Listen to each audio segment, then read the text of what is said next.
আসসালামু আলাইকুম ওয়া রাহমাতুল্লাহি ওয়া বারাকাতুহু। সম্মানিত ভাইরা, আমার উপরে রাগ আছে নাকি কারণ? সালামের জবাবটা খুশি হয়ে বলার পারব না, কিন্তু সকলে জবাব দেবেন আসসালামু আলাইকুম ওয়া রাহমাতুল্লাহি ওয়া বারাকাতুহু। দোয়া করুন, যেহেতু গলার অবস্থা খুবই ভালো না, আপনার দোয়া করুন যেন আল্লাহ পাক আমার জীবন দিয়ে কিছু কথা বলার তৌফিক দান করুন। আল্লাহুম্মা নাহমাদুহু ওয়া নাস্তাঈনুহু ওয়া নাস্তাগফিরুহু ওয়া নাউযু বিল্লাহি মিন শুরুরি আনফুসিনা ওয়া মিন সাইয়্যাতি আ'মালিনা। من يهده الله فلا مضل له ومن يضلله فلا هادي له ونشهد أن لا إله إلا الله وحده لا شريك له ونشهد أن محمدا عبده ورسوله الذي أرسله بالحق بشيرا ونذيرا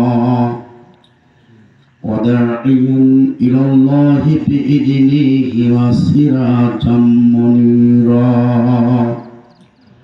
فقد قال الله تعالى في كلامه المجيد والقرآنه الحميد: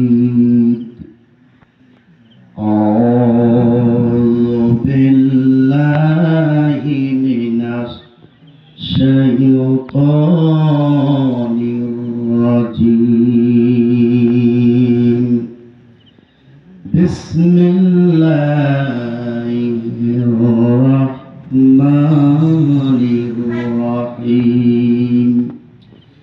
يا أيها الناس اعبدوا ربكم الذي خلقكم والذين من قبلكم لعلكم تتقون.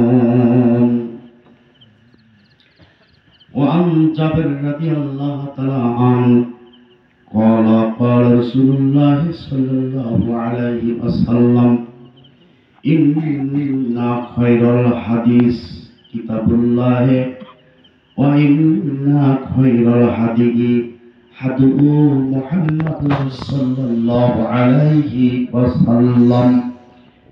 إن الله وملائكته يصلون على النبي يا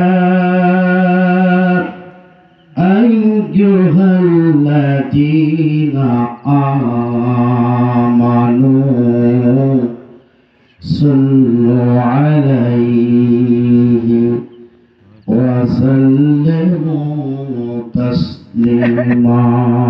تشرف اللهم صل على سيدنا مولانا محمد وعلى سيدنا مولانا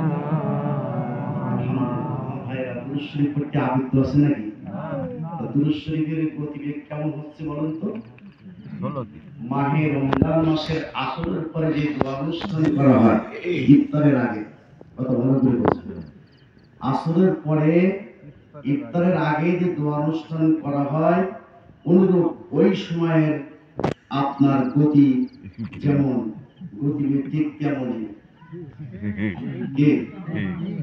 তার জীবনে আরো আমার ভাই বলছে তার চেয়ে আরো একটু মহব্বত করে ভক্তি সহকারে শাবানের চাঁদে আমার নবীজির সাথে মহব্বত করে সকলে পান খুলে খুলে পড়ুন আল্লাহুম্মা সাল্লি আলা সাইয়্যিদিনা মাওলানা মুহাম্মদ ওয়া আলা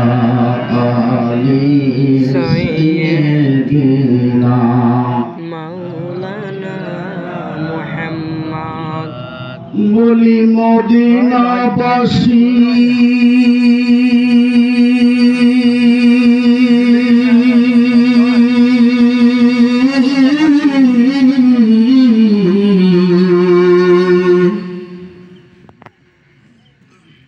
তোমরা যে বড় অভাগ্যবান,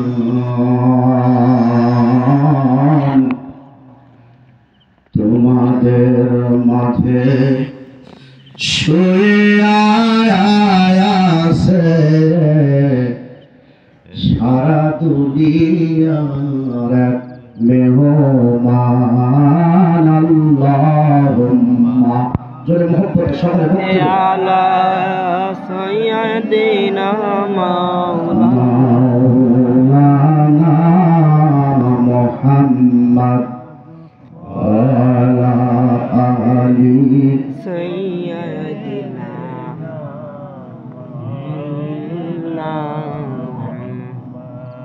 নবী মায়া ছেড়ে মানুষ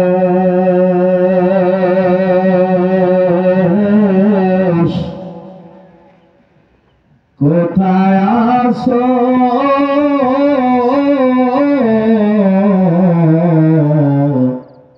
ও বুঝি না, তোমার মায়ায় কান্দে নয়নবি শুয়ে সোনার মদিনায়। আল্লাহুম্মা সাল্লি আলা সাইয়্যিদিনা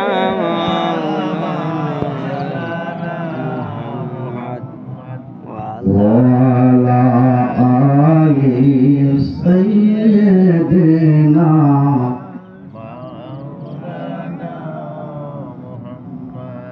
বলল তামার কাফের নেতা, ওরে বলল তোমার কাফের নেতা, আর চলবে না কোরআনের কথা।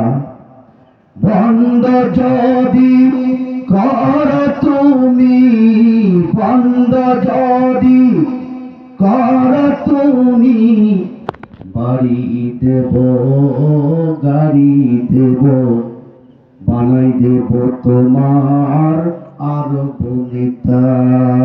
আল্লাহুম্মা সাল্লি আলা সাইয়্যিদিনা মাওলানা মাওলানা মুহাম্মদ ওয়া আলা আলি সাইয়্যিদিনা মাওলানা সকলে বলি লা ইলাহা ইল্লাল্লাহ, লা ইলাহা ইল্লাল্লাহ, আর জোরে লা ইলাহা ইল্লাল্লাহ, লা ইলাহা ইল্লাল্লাহ, লা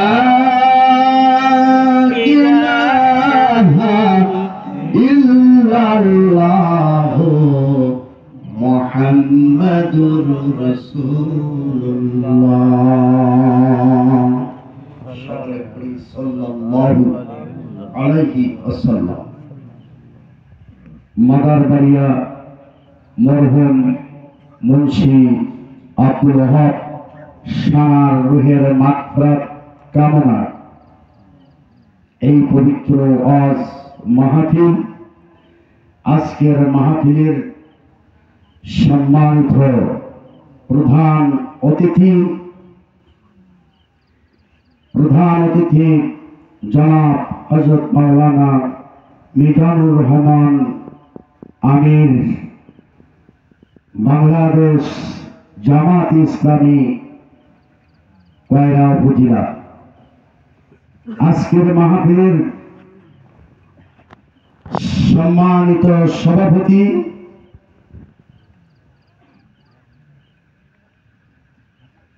ডিএফ আবুল কাসেম সাহেব আলোচনা রাখছিলেন।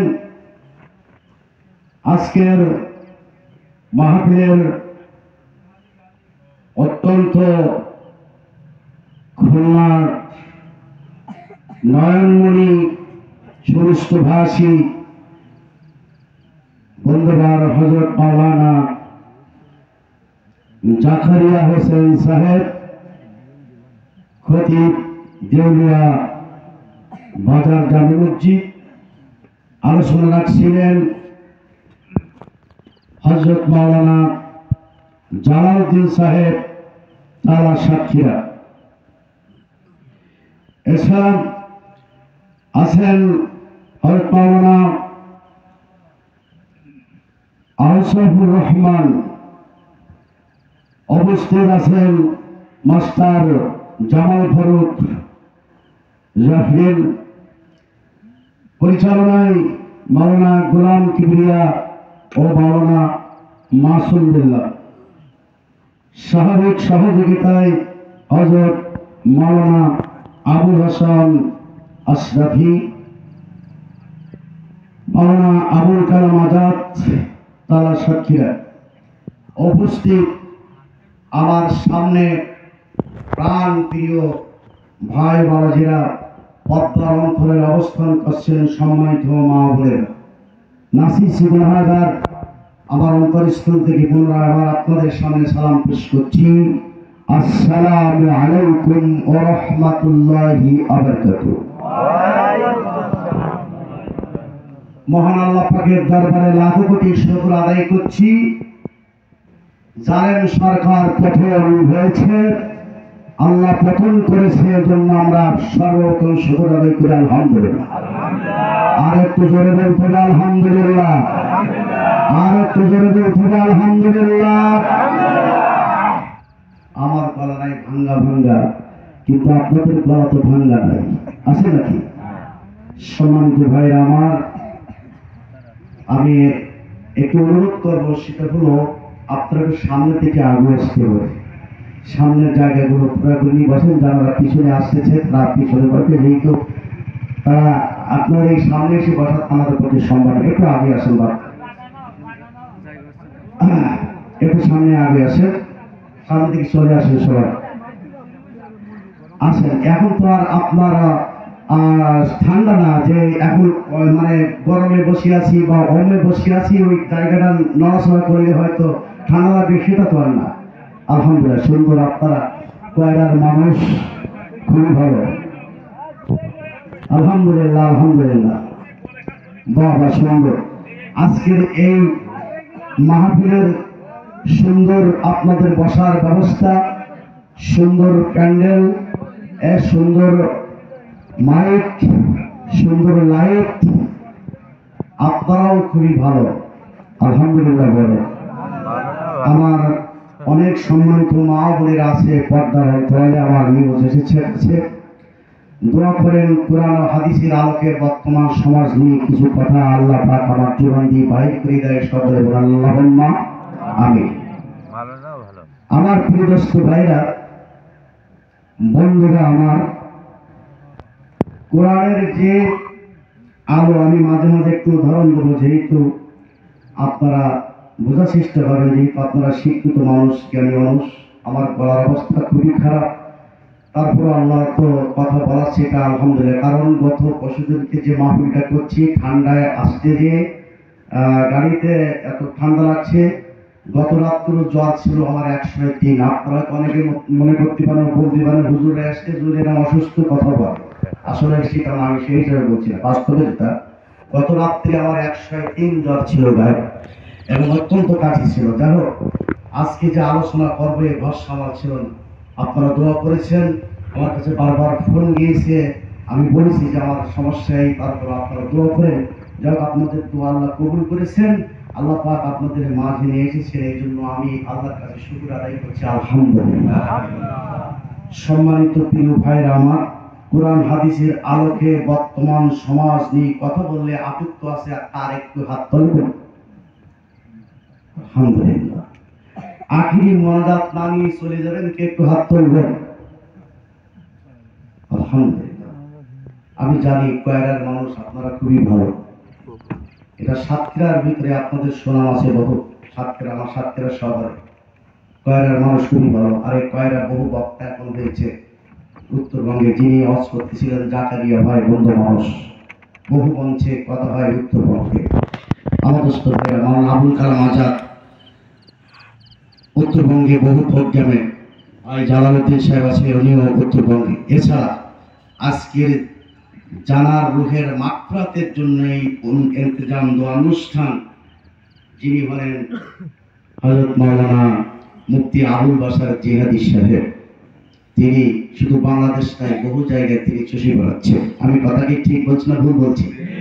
আমার সম্মানিত ভাই, আমার আমার কথা না, বাস্তবে যেটা আজকে তানারি বাসভবনে, তানারি জন্মস্থানে তানার আব্বা রুহের মাগফিরাতের জন্য আল্লাহ কবুল করেছেন আমার মতন গুনাহগার। আল্লাহ পাক রব্বুল আলামিনের কাছে শুকর আদায় করছি, আলহামদুলিল্লাহ। প্রিয় ভাই আমার, তাহলে আজকের বোঝা গেল যে আখিরি মোনাজাত না নিয়ে কোনো ভাই এখান থেকে যাবেন না, ঠিক আছে তো? ঠিক তো নাকি? যারা বললেন না যে ঠিক এবং বেঠিক কিছু বললেন না, তারা মনে করতেন যে হুজুরের ভাব গতি দেখে আগে কি, যদি ভালো লাগে তাহলে থাক, না দেখলে আস্তে আস্তে এবার উঠবে। এটা বুনিয়াদ কি? আলহামদুলিল্লাহ। সম্মানিত বন্ধু ভাইরা, আলোচনা করার সুযোগ দিতে হবে, একটু সময় দিতে হবে। বন্ধুগণ আমার, সর্বশ্রেষ্ঠ যে কিতাব, সেই কিতাবের নাম কি?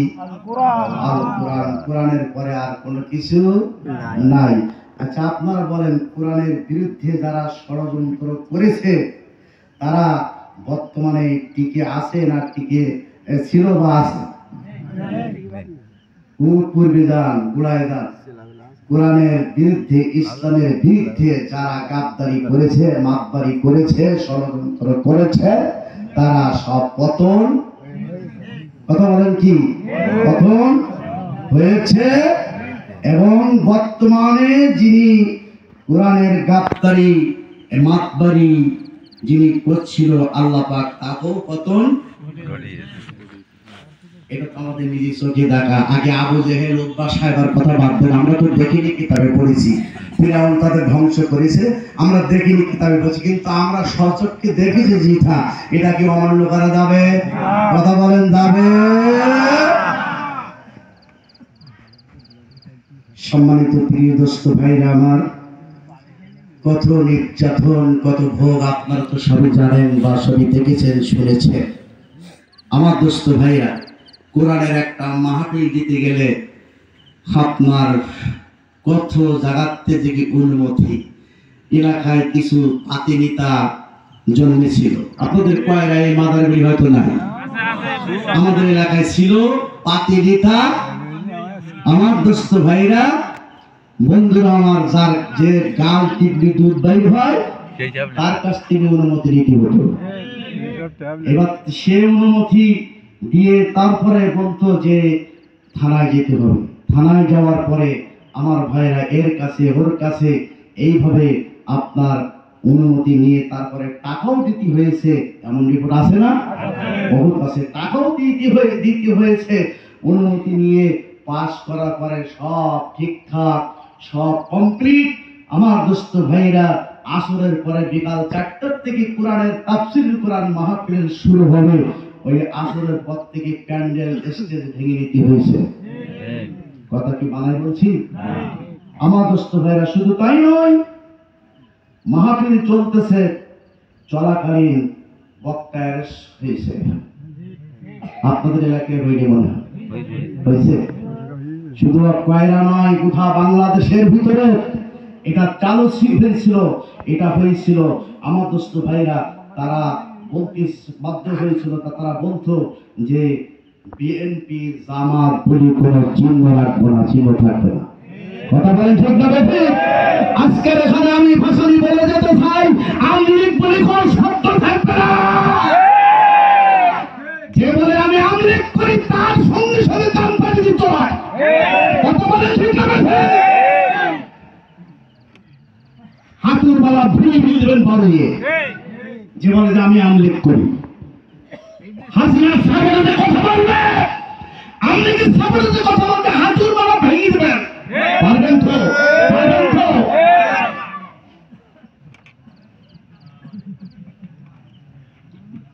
সম্মানিত ভাইরা, এমন দিন ছিল এমন সময়টা ছিল আমরা কোনো হাঁটাতে পারিনি, কথা বলতে পারিনি। সম্মানিত পরিবেষ্ট ভাই আমার, তাহলে সবচেয়ে শ্রেষ্ঠ কিতাব কোনটা? আল কোরআন। এই কোরআনের বিরুদ্ধে যদি গোটা পৃথিবীর মানুষ ষড়যন্ত্র করে, কারোর কি ক্ষমতা আছে কোরআন উৎখাত করা? আমি উদাহরণ দিলে বুঝতে পারবেন, আপনারা শিক্ষিত জ্ঞানী মানুষ। এখন যেহেতু আপনাদের এটা ডাউন অঞ্চল, কয়রা এর নিচে যত যাবেন তত আরো ডাউন, কিন্তু এখন কোনো ডাউন নেই, এখন হয়ে গেছে সব টাউন। আপনাদের রাস্তাতে যখন আমি আসছি, সত্যি এত সুন্দর রাস্তা আমাদের এলাকায় নেই। আমাদের সাতক্ষীরা থেকে কালীগঞ্জের রাস্তা চলেছেন কিনা জানি না, কি অবস্থা যে এখন ওই রাস্তায় একবার যে যাবে সে আর বলবে এই রাস্তা আমি আর আসবো না। সেই তুলনায় সেই হিসাবে আপনারা অনেক ভালো আছেন, রাস্তা ঘাট তারপরে আলো সব দিকে এত সুন্দর সুবিধায় আছেন আপনারা, আলহামদুলিল্লাহ। সম্মানিত প্রিয় ভাইরা আমার, এখন এই টাউনের লোক যখন কারেন্ট ছিল না, এখন তো সব ঘরে ঘরে কারেন্ট, এক সময় কারেন্ট ছিল না, লম্প জ্বালানো হয়েছে, মাথার কাছে লম্প নিয়ে রাখতে হতো, মেয়াজ দিয়ে রাখতে হতো, ঠিক কিনা? এখন এই টাউন এলাকার বাপ ছেলে টাউনে গেছে, ডাউন থেকে টাউনে গেছে, কথা বোঝার চেষ্টা করবেন। এই কথা হয়তো শোনা থাকলেও আমি আপনাদেরকে এই পয়েন্টে আসতেছি বলে আমি আপনাদের স্মরণ করে দিচ্ছি। টাউনে গেছে, এখন ডাউনের মানুষের আলো সড়কে ওই সময় ঘুমানো অভ্যাস ছিল না। এখন তো ডিম লাইট, আপনাদের সবাই আমাদের আলো সড়ক না হলে আমরা আমাদের ঘুমায় না, তখন কিন্তু আলো সড়কে ঘুমোতো না, আলো নিভাই ঘুমোতো সব, ঠিক কিনা? এখন বাপ বেটা টাউনে গেছে, যাওয়ার পরে এক বাড়িতে কাজ দিয়েছে, রাত্রি অবস্থান করছেন সেই বাসাতে, শোয়ার ব্যবস্থা সুন্দর করে খাট পাট সব কমপ্লিট করে দিয়েছে, আলো জ্বলছে, লাইটের এখন কারেন্টের আলো জ্বলছে। আমার প্রিয় দোস্ত ভাইরা, বাপ আর ছেলে তো বাড়িতে ডাউনে আপনার অন্ধকারে ঘুমানো অভ্যাস, আলোর সড়কে ঘুমানো অভ্যাস না, কিন্তু ওই রুমের ভিতরে ঘুম আসতেছে না, এরকম কারেন্টের বাল্ব জ্বলতেছে। বাপ বলতেছে, খোকা এই লাইটের সড়কে তো ঘুম আসে না, সকালে উঠে কত কষ্টের কাজ করতে হবে, তো ঘুম না পড়লে তো সমস্যা, আলোটা অফ করে দিয়ে। এখন ওই যে ডাউনের অভ্যাস, মাথার কাছে লম্প দেখতো, টেমি, অনেকে টেমি বলে, টেমি থাকে। এখন ওই বুঝলে কি হতো, নিভে যেত, বেজে যেত। আমার দোস্ত ভাইরা, এখন বাপ বলতেছে খোকা এটা নিয়ে যায়। এখন ওই যে ডাউনের অভ্যাস, বাপের কথা শুনে ছেলে ওই বালপুর কাঞ্জি, আচ্ছা বলেন নেবে, বাপ অত ঝুঁয়ে দেয়, খোকা তোর শরীরে এত শক্তি, রক্তের তেজ, একটা আলো নেবাতি পাচ্ছিস না, আমি দেখ কিভাবে নেবাই। এখন ছেলে অনেক চেষ্টা করার, যখন পারল না, বাবা উঠিয়া আসিয়া এইবার ওই ছেলের মতো করে নেবে। বাপ বলতেছে, খোকা আমার দ্বারা তো সম্ভব হচ্ছে না, তুই ওদের দুই বাপ হয়ে এইভাবে নেবে আলো, দুই বাপ এইভাবে ফুদ আসছে, মুখে থুতো একেবারে বাল্ব হয়ে ভর্তি হয়ে গেছে। এখন এই ফুসফুস করার কারণে বাড়িওয়ালার ঘুম ভেঙে গেছে। বাড়িওয়ালা বলতেছে, রোগীর ভিতরে ফুসফুস করছে কেন, বিষাক্ত সাপের মতো। দরজা খুলে দেখে যে দুই বাপ আর ছেলে ওই বাল্ব যে এরকম ফুদ হচ্ছে ফুসফুস করে। কি ওরকম ফুদ হচ্ছে কেন? বলছে, ভাই আলোর সড়কে ঘুমানো অভ্যাস না, আলোটা নিবাচ্ছি। বাড়ি আলো বলেন, চাচাজি এই আলো ফু দেওয়ার আলো না, ফু দিয়ে আলো নিভানো যায় না, ফু দিয়ে নিভানো যায় না। আলো নিভাতে গেলে একটা সুইচ আছে, এই সুইচ যতক্ষণ পর্যন্ত অফ না করা হবে আলো হবে না, এবং একবার অফ করার পরে যতক্ষণ পর্যন্ত সুইচ অন করা না হবে ততক্ষণ আলো জ্বলবে না। এই আলোর একটা সুইচ আছে, আমার আল্লাহ ডাক দিয়ে বলেন, গোটা পৃথিবীর মানুষ,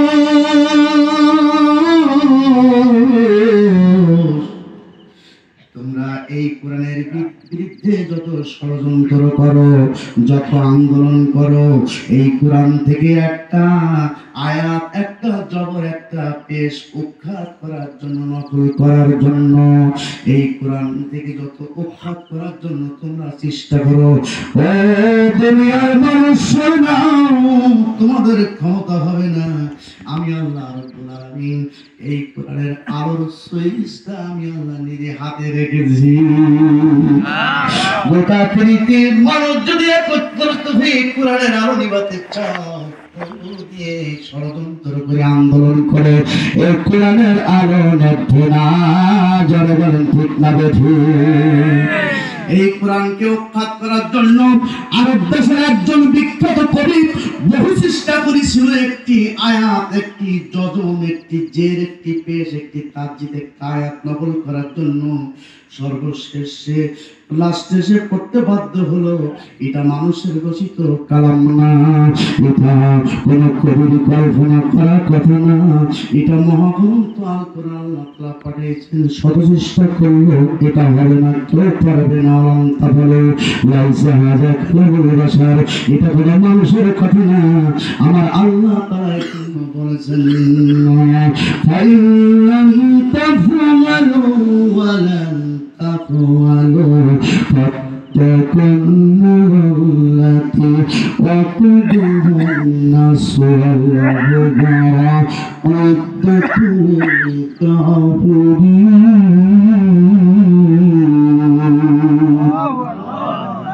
এই কোরআন পাঠিয়েছে কে?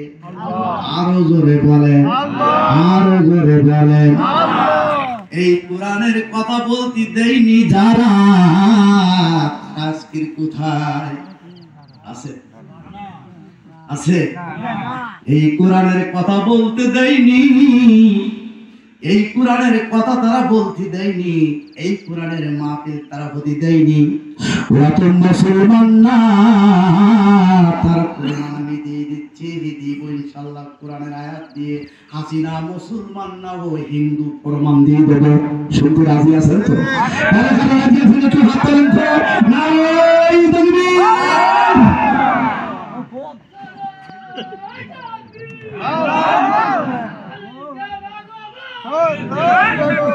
হাসিনা মুসলমানের মেয়ে কি হিন্দুর মেয়ে, কি বাউতের মেয়ে, খ্রিস্টানের মেয়ে, আজকে প্রমাণ করে হবে। শুনতে রাজি আছেন তো?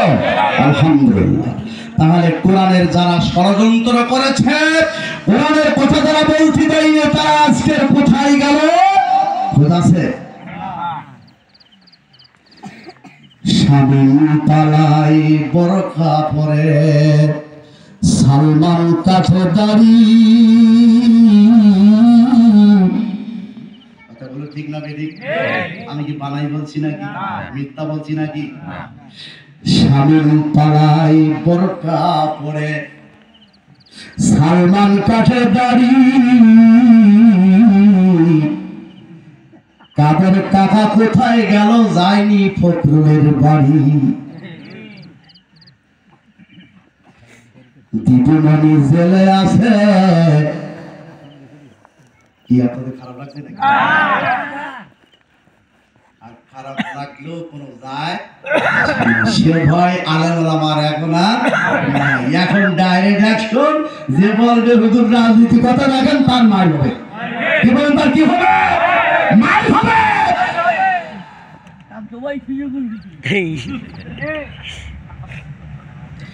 দীপুমণি জেলে আছে, হাসিনা নাই দেশে। দীপুমণি জেলে আছে, হাসিনা নাই দেশে। রিমান্ডে আনিসুল হক মুসকে মুসকে হাসে। কথা বলেন ঠিক না বেঠিক? দেশটা দেউলিয়া বানাইল প্রধানমন্ত্রী, দেশটা দেউলিয়া বানাইল প্রধানমন্ত্রী। কোথায় গেল কামরুল ইসলাম? কোথায় গেল কামরুল ইসলাম, কোথায় কাদের কাকা, কোথায় গেল ওই মুজিবারের বংশ শেখ হাসিনার সিটাং সিটাং কথা। কথা বলে ঠিক আছে? বেজন্মা বলেছিল যে জামাতের জামাতেরাও বেজন্মা। কথা বলেন ঠিক না ঠিক? এখন বেজন্মা হাসিনা তার প্রমাণ দিব, আপনারা শুনতে রাজি আছেন তো? রাজি আছেন হাত করে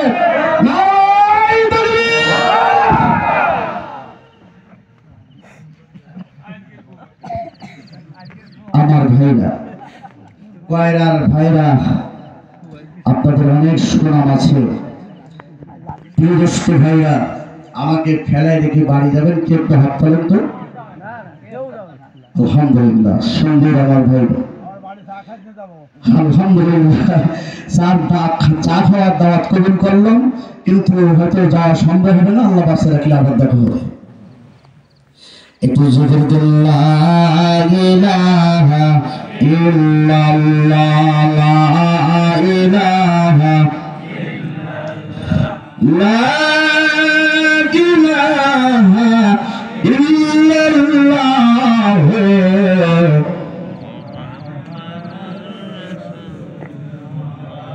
সাদ্দাত জান্নাত বানাইলো, ওরে সাদ্দাত জান্নাত বানাইলো, মনের মতো করে সাজাইলো।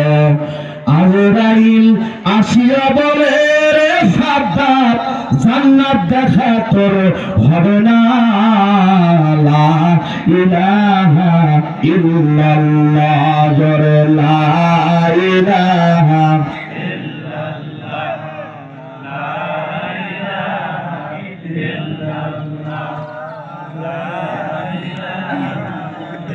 লা ইলাহা ইল্লাল্লাহ মুহাম্মাদুর রাসূলুল্লাহ। সকলে পড়েন সাল্লাল্লাহু আলাইহি সাল্লাম। জাবের রাদিয়াল্লাহু তাআলা আন قال رسول الله صلى الله عليه وسلم إن خير الحديث كتاب الله وإن خير الهدي هدي محمد সকলে বলেন সাল্লাল্লাহু আলাইহি সাল্লাম। হযরত জাবের রাদিয়াল্লাহু তাআলা আনহু হইতে হাদিসটি বর্ণিত হয়েছে। আমার ভাইরা, সবচেয়ে উত্তম কিতাব হলো কোনটা? আরো জোরে, আল কোরআন। আর সবচেয়ে উত্তম রাস্তা, উত্তম পথ হলো আখিরি জামানার নবী মুহাম্মদ রাসূলুল্লাহ সাল্লাল্লাহু আলাইহি ওয়াসাল্লাম যে পথের কথা বলে গেছেন, যে পথের নির্দেশনা দিয়ে গেছেন, ওই পথ হলো আমার ভাইরা উত্তম পথ। জোরে বলুন সুবহানাল্লাহ। সবচেয়ে উত্তম কিতাব হলো আল্লাহর কিতাব কোরআন। আর সবচেয়ে উত্তম পথ, উত্তম রাস্তা হলো মুহাম্মদ সাল্লাল্লাহু আলাইহি সাল্লাম যে পথের কথা বলে গেছেন, যে নির্দেশনা দিয়ে গেছেন, এটা হলো সঠিক উত্তম পথ। জোরে বলুন সুবহানাল্লাহ। আমার দয়ার নবী, মায়ার নবী, করুণার নবী, ব্যথার ব্যথী যে নবী তার আব্বাকে কোনোদিন চোখে দেখিনি। আব্বার কবর জিয়ারত করতে গিয়া মা আমেনাকে 6 বছর বয়স আমার নবী আমার মাকে হারায় রে।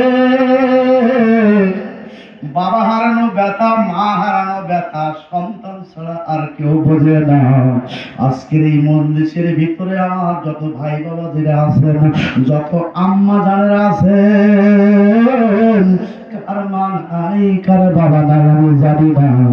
যার বাবা হারা গেছে, যার মা হারায়া গেছে গো, যে জনম দুঃখিনী মার কোনো বিকল্প নাই, সুদীর্ঘ 10 মাস ও 10 দিন ধরিয়া কত ব্যথা সইছেন মাথা উদার করিয়া।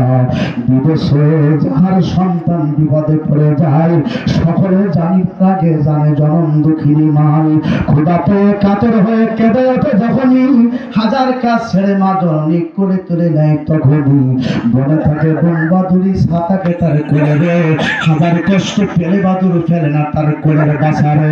মা কথাটি বলতে ছোট, আসলে তো নয়, ওরে মায়ের মতো আপন বলতে এই দুনিয়ার কেহ না। কথা বলেন ঠিক না বুঝি? বন্ধুরা আমার খেয়াল করুন, দয়ার নবী মায়ার নবী তার আব্বাকে কোনোদিন চোখে দেখি না। আমার দয়ার নবী মাকে 6 বছর বয়সে হারায়। বিশ্ব নবী বলেন, ও উম্মতেরা, আমার মতন এতিম আর কেহ না।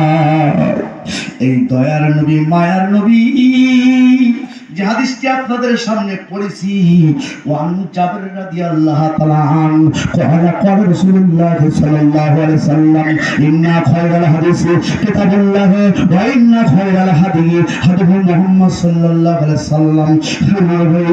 আল্লাহর সবচেয়ে উত্তম কিতাব হলো কোরআন, আর উত্তম রাস্তা উত্তম পথ হলো মুহাম্মদ সাল্লাল্লাহু আলাইহি সাল্লাম যে রাস্তা যে পথের নির্দেশনা দিয়ে গেছেন, যে পথের কথা বলে গেছেন। এই পথের কথা বলতে গিয়ে আমার নবী কত মার খেয়েছেন, কত লাঞ্ছনা, কত বঞ্চিত, আমার ভাইরা কত কষ্ট। আমার বন্ধু এখান থেকে শুরু হচ্ছে। আমার নবী দয়ার নবী সবচেয়ে বেশি কষ্ট দিয়েছিল সেই লোকটার নাম কি বলতে পারেন? জি বাপ, আবু জেহেল। আবু জেহেল এই যে দয়ার নবীর যে হাদিসটি আমি বললাম, এই দয়ার নবী মায়ার নবীর সবচেয়ে বেশি কষ্ট দিয়েছিল সেই লোকটার নাম হলো আবু জেহেল। প্রিয় দোস্ত ভাইরা বন্ধুরা আমার কথা খেয়াল করে শুনবেন, তাহলে নবী রসুল এখন দুনিয়ায় নাই। আল উলামা ওয়ারাসাতুল আম্বিয়া, নবী রসুল দুনিয়ায় নাই, নবীদের ওয়ারিস হলো কি? আলেমগণ। এখন সেই আলেমের পরে অত্যাচার, জুলুম, মার, আমার ভাইরা হামলা মামলা জেল ফাঁস দিয়েছে যারা, তারা কি আবু জেহেলের চেয়ে কোনো অংশে কম আছে? কথা বলেন, কম আছে? আমার দোস্ত ভাইরা, আবু জেহেলের চেয়ে জঘন্য। এরা হলো বেদম্মাদের জন্য ঠিক নেই। কথা বলেন, ঠিক আছে? এটার জন্য ঠিক নেই। যদি পরীক্ষা করতে চান তাহলে ওই সকল নেতাকে একটা ধরে ডাক্তারের কাছে রক্ত পরীক্ষা করেন, দেখবেন যে রক্ত সমস্যা আছে। কারণ কোন মুসলমানের পরে অত্যাচার করতে পারে, কোন মুসলমান কোরআনের বিরুদ্ধে কথা বলতে পারে, কোন মুসলমান কোরআনের মাহফিল বন্ধ করতে পারে, কোন মুসলমান কোন আলেমকে অ্যারেস্ট করতে পারে। কথা বলেন ঠিক কিনা? তাহলে পরীক্ষা করে দেখেন ওদের রক্তের, ওদের জন্মের সমস্যা। ভাইরা আমার, আবু জেহেল কত কষ্ট দিল নবীর। ধারাবাহিক ভাবে সামনের দিকে অগ্রসর হতে হবে, না হলে না শুনলে আপনারা বুঝতে পারবেন না। আবু জেহেল নবীকে এত কষ্ট দিয়েছে, এত নির্যাতন করেছে। বর্তমান সমাজে মিলান আমার ভাইরা, ওই সমস্ত কুলাঙ্গার আলেমদের কত কষ্ট দিয়েছে, কত নির্যাতন করেছে। আমার ভাইরা বন্ধুরা আমার, সব করেছে, মেনে নিছি, আপনিও মেনে নিয়েছেন, কিন্তু কোরআনের পাখি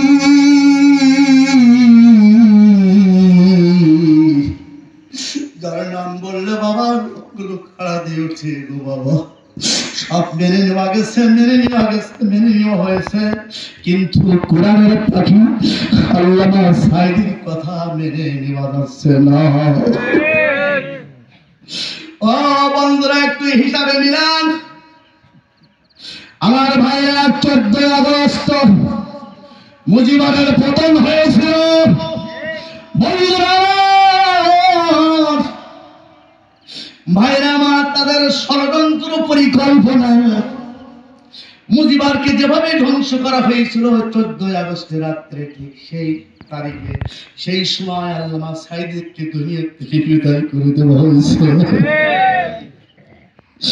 আমার ভাইরা, এই জন্য বলছিলাম সব মেনে নেওয়া গেছে যাচ্ছে। আল্লামা সাঈদী এই ভাইরা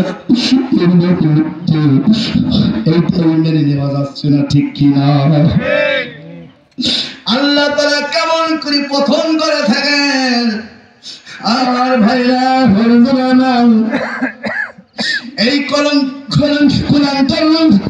আলেমদের প্রতি কত নির্যাতন, কত জুলুম, কোরআনের কত অত্যাচার জুলুম, ইসলামের প্রতি কত অত্যাচার জুলুম করেছে। আল্লাহ পাক মেনে নিতে পারলেন না। আমার ভাইরা, এমনি করে সামনের দিকে না গেলে বুঝতে পারবেন না আবু জাহেল এত কষ্ট আমার নবীকে দিয়েছে, এমন কষ্ট আর কেউ দেয়নি। কষ্ট দেওয়ার পরেও সে তার ভালো হচ্ছে না, সে মেনে নিতে পারছে না। তার ধারণা, সে পরিকল্পনা করলো মোহাম্মদকে যতই কষ্ট দিচ্ছি কোনো লাভ হচ্ছে না, ফায়দা হচ্ছে না। এবার একটা ষড়যন্ত্র, সেটা লাখ ষড়যন্ত্র হলো এই মোহাম্মদকে দুনিয়ার থেকে চিরে বিদায় করে দিতে হবে। ভাইরা আমার, আবু জাহেল ছিল বুদ্ধিমান, বুদ্ধিমতী। এই আবু জাহেল ষড়যন্ত্র করলো, পরিকল্পনা করলো। মুহাম্মদ সবে সাদেকের সময় মসজিদে নামাজের জন্য যায়, যে নামাজের কথা কোরআন শরীফে 82 জায়গায় উল্লেখ করা হয়েছে। কতবার? আর যাকাতের কথা বলা হয়েছে 79 জায়গায়। কত জায়গায়? 79 জায়গায়। নামাজের কথা আল্লাহ তাআলা 82 জায়গায় বলেছেন। নামাজের কথা যত কোরআন শরীফে বলেছেন, এত ইবাদতের কথা আর কোন জায়গায় আল্লাহ বলেনি। জোরে বলেন ঠিক না ঠিক? ওয়াকিমুস সালাতা ওয়াতুযাকাতা ওয়া রাকাবু মা'আর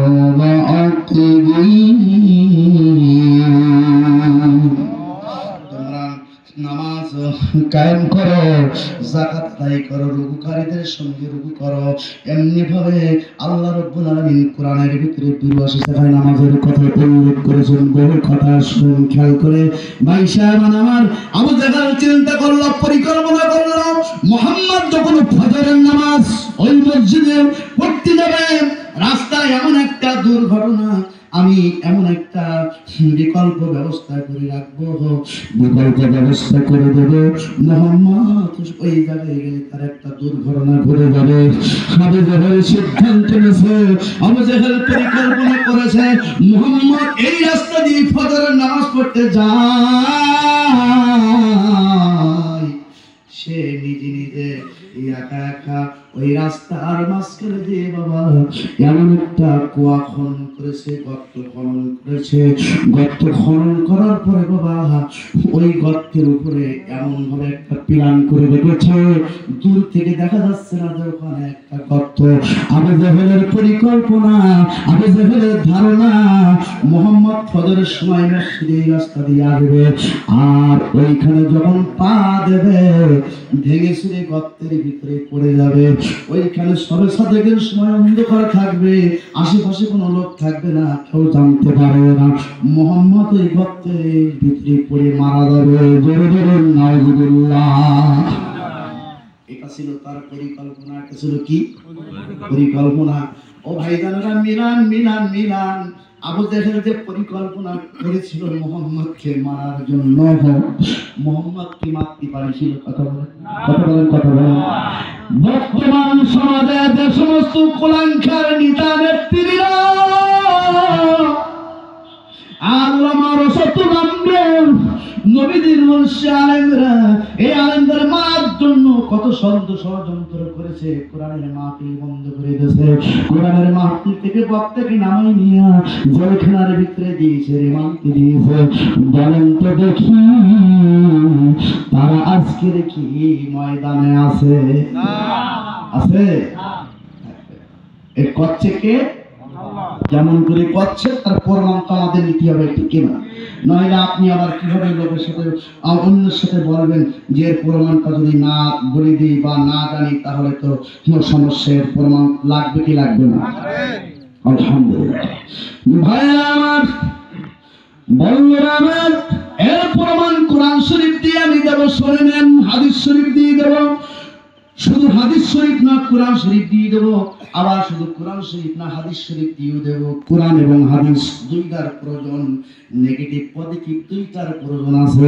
আমার বন্ধুগণ, আমার ভাইরা, আবু জেহেল যখন এই পরিকল্পনা করিয়া আনন্দ গদগদ হইয়া তার দলের কাছে এসে সে বিছানায় শুয়েছে, কিন্তু সারা রাত্র তার ঘুম আসে না, দলবলের সঙ্গে কোনো কথা সে বলে না, অত্যন্ত হাসি খুশি আনন্দ, ঘুম আসে না। তার দলের লোকেরা বলতেছে, নেতাজি আপনি কেন ঘুমাচ্ছেন না? আজকে আপনার অত্যন্ত মনে দেখছি আনন্দ। আবু জেহেল কোনো কথা বলে না, কারণ ওর ধারণা হলো আমি যে কল করে এসেছি, যে কল পাথায় রেখে এসেছি, ওই সবে সাদেকে ভোরবেলা যে জাগবো আমার আশা পূর্ণ হয়ে যাবে, এই আনন্দই তার ঘুম আসতেছে না। এটা কিন্তু তার দলের সঙ্গে বলছে না। ওর দলের লোকেরা কিছু বুঝতে পারছে না, মনে করতেছে এমনি মনে হয় আমাদের নেতাজি ঘুমাচ্ছে না, আনন্দ করতেছে। ভাইরা আমার আল্লাহ তাআলা ডাক দিয়ে বলেন, দোস্ত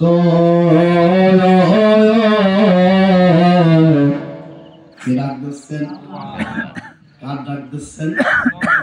আমার নবী। জোরে বলুন সুবহানাল্লাহ। আল্লাহ ডাক দিয়ে বলে, হাবিব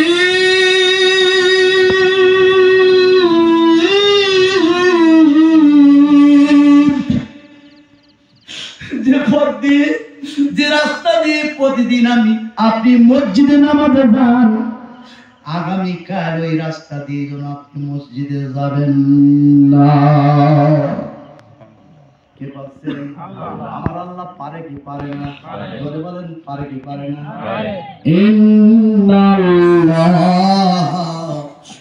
আলা কুল্লি শাইইন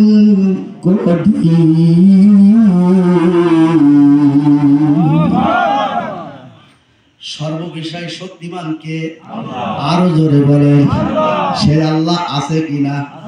আছে কিনা তার প্রমাণ দিচ্ছি, তার প্রমাণ হয়ে গেছে, আরো দেওয়া যাচ্ছে। বন্ধুরা আমার আল্লাহ তাআলা বিকল্প রাস্তা দিয়ে আমার নবী মসজিদ বাইতুল্লাহ, আমার ভাই মসজিদ বাইতুল্লাহ আল্লাহর মাসজিদুল্লাহ ফাতালা তাজু আল্লাহ মসজিদগুলি শুধু আল্লাহর ইবাদত বندگی করার জন্য। আমার আল্লাহ বিকল্প রাস্তা দিয়ে সবের সময় আমার আল্লাহ তার হাবিবকে তার দোস্তকে মসজিদে পৌঁছে দেবেন। জোরে বলুন সুবহানাল্লাহ। এদিকে ঘটনা সবে সাথে হয়ে যায়, আবু জেহেল আনন্দ করে বিছানাতে উঠিয়া যায়, তার দলবলেরা সবাই শুয়ে আছে, কেউ জানে না। আবু জেহেল আগে আগে উঠেছে, কারণ আগে দেখবে যে মুহাম্মাদের মৃত্যু, মুহাম্মাদের মরণ। ভাইরা আমার, এবার গর্তের পাশে গিয়ে দাঁড়াইছে, এইভাবে উকি মেরি দেখতেছে গর্তের ভিতরে যে মুহাম্মদ পড়েছে কিনা। আল্লাহ ডাক দিয়ে বলেন, জিবরিল এই সুযোগটা আর সারা যাবে না। কথা বোঝা যাচ্ছে বাবা? অসুবিধা হচ্ছে নাকি? আলহামদুলিল্লাহ। আল্লাহ বলছেন এই সুযোগটা সারা যাবে। ওরা বলেছিল জামাতের কোন নির্দেশন, জামাতের কোন চিহ্ন রাখবো না। ওরা বলেছিল বিএনপির কোন চিহ্ন রাখবো না। সব জায়গায় মুজিবারের ছবি আর হাসিনার ছবি, মাতার মুন্ডু সব জায়গায় ছিল কিনা? কথা বলেছিল কিনা? প্রতিষ্ঠানে ছিল, শুধু মসজিদে বাদে আমার ভাইরা সব জায়গায় ছিল কিনা? বড় বড় ছিল, রাস্তায় এখানে ওখানে সব জায়গায় ছিল। বাবা বন্ধুরা আমার, 5 তারিখের পরে কে ঢাকায় গেছেন আর কে জাননি জানি না। 5 তারিখের পরে আমি বহু মাহফিল করে আইছি ঢাকার মিরপুরের ভিতরে, তালতলা, গাজীপুর, আমার ভাইরা বহু এলাকায় আমি মাহফিল করেছি। ওই ঢাকার শহরে গিয়ে বাবা যেখানে লেখা ছিল জাতির পিতা বঙ্গবন্ধু নাউজুবিল্লাহ, জাতির পিতা কে ছিল? এ বাপদানেরা, জাতির পিতা ইব্রাহিম বললে তাকে জেল খাটতে হয়েছে, জেলখানায় দেওয়া হয়েছে, ঠিক কিনা? আমার বন্ধু ভাইরা, ওইখানে লেখা ছিল জাতির পিতা বঙ্গবন্ধু। ওইখানে বঙ্গবন্ধুর মাথায় লাথি মেরে ফেলে দিয়ে ওইখানে এখন লিখে দেওয়া হয়েছে জাতির পিতা ইব্রাহিম খলিলুল্লাহ। দেখেন তারা ঢাকায় গেছেন, দেখে গেছেন সেই গেটে দেখেছেন সব জায়গায় জাতির পিতাকে ইব্রাহিম খলিলুল্লাহ। শুধু ঢাকার শহরে না, সব জায়গায় এখন জাতির পিতা ইব্রাহিম খলিলুল্লাহ। আর আগে ছিল জাতির পিতা বঙ্গবন্ধু। যদি জাতির পিতা বঙ্গবন্ধুকে বঙ্গবন্ধু না বলা হতো তাকে অনেক নির্যাতন ভোগ করতে হয়েছে, ঠিক না বেটি? কোথায় গেছো এখন? এসো জাতির পিতা ইব্রাহিম। এই জাতির পিতা ইব্রাহিম আমি ভাষানি ঘোষণা দিয়ে গেলাম, এই কইলাম আসো তোমার সন্তান আছে জাতির পিতা বঙ্গবন্ধু। যদি আমার সামনে এখন কেউ বলতে পারো আমি তার হাতির বেলা সারা দিয়ে যাবো এখান থেকে।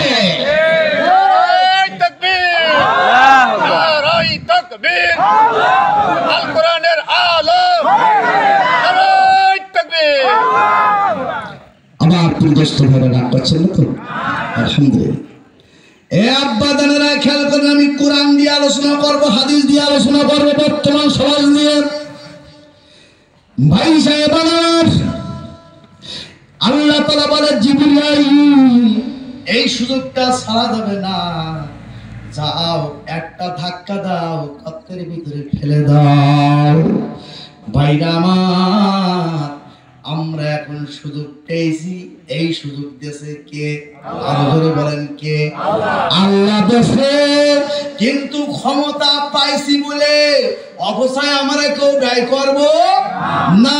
খেয়াল রাখবেন, কোরআনের বিরুদ্ধে যারা কথা বলবে, আলেমুল আমার যারা ষড়যন্ত্র করবে, কোরআনের বিরুদ্ধে কথা বলবে, ইসলামের বিরুদ্ধে, কলেমার বিরুদ্ধে যারা কথা বলবে, সেই বিএনপি হোক, জামাত হোক, যাই হোক না কেন তার ছেড়ে দিবা হবে না।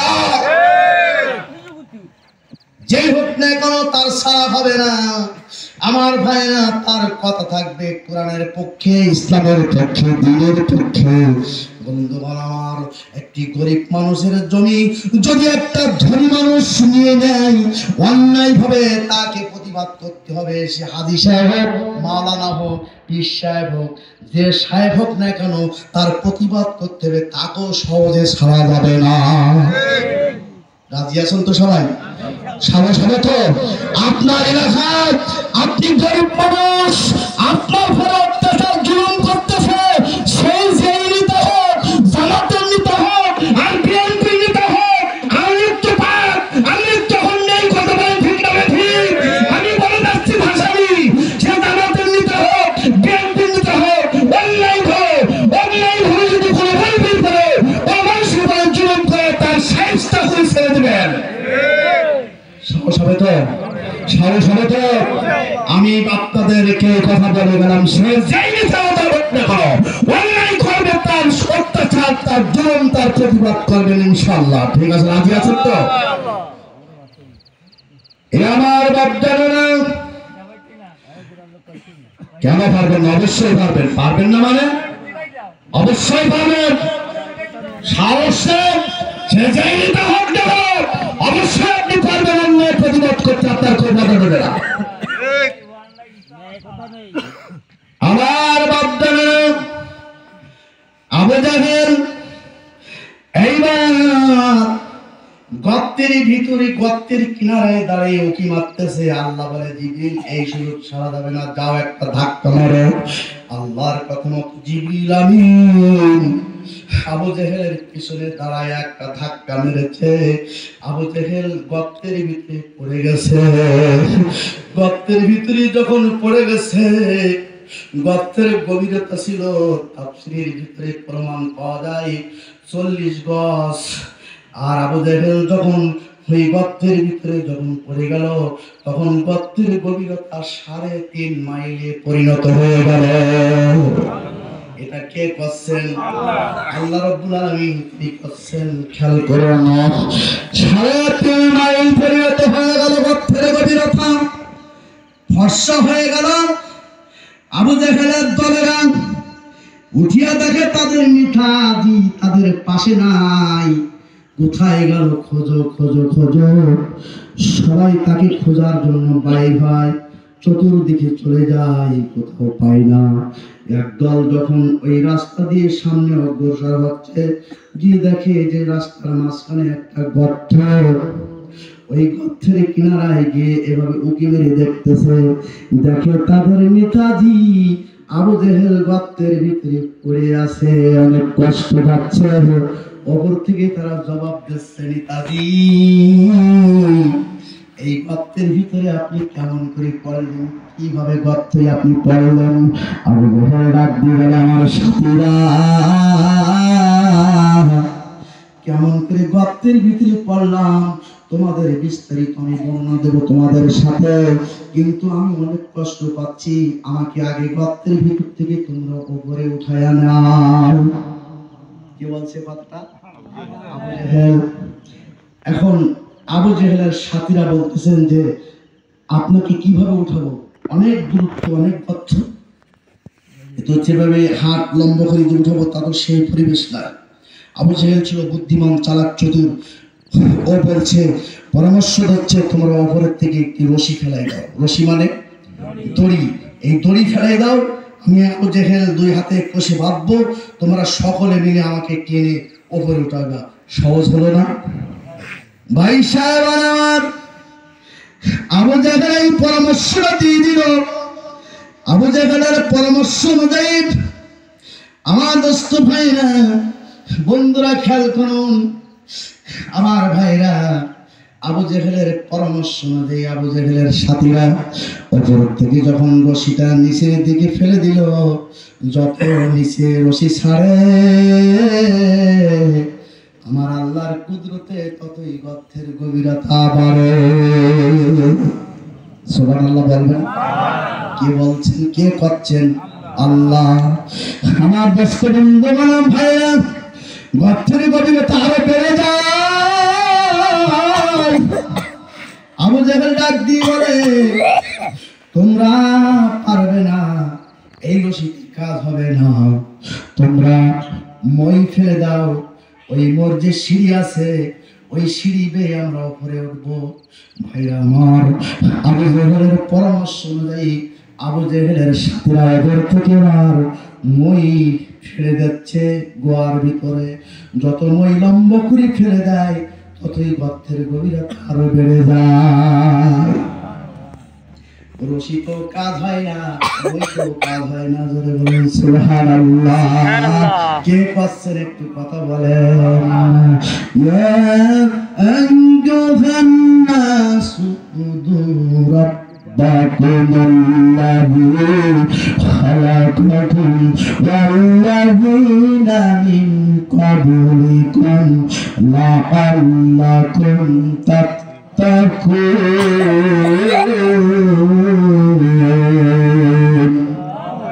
ইবাদত কার হবে? আরো জোরে বলেন আল্লাহর। সে আল্লাহর ইবাদত করো যে আল্লাহ তোমাদের সৃষ্টি করেছেন এবং তোমাদের পূর্বপুরুষগণকে আল্লাহ সৃষ্টি করেছেন। আবু জেহেলের ঘটনা এভাবে নিয়ে যাচ্ছে, খেয়াল করুন। আল্লাহ মানে নাই, আল্লাহর ইবাদত সে করে নাই। আমার ভাইরা, তার পরিণাম কেমন হয় শোনে না। আবু জেহেলের পরামর্শ রশিতে কাজ হয় না, আবু জেহেলের পরামর্শ মইতে কাজ হয় না। আবু জেহেল এবার বলতেছেন, সাথীরা ওই মইতে কাজ হবে না, রশিতে কাজ হবে না।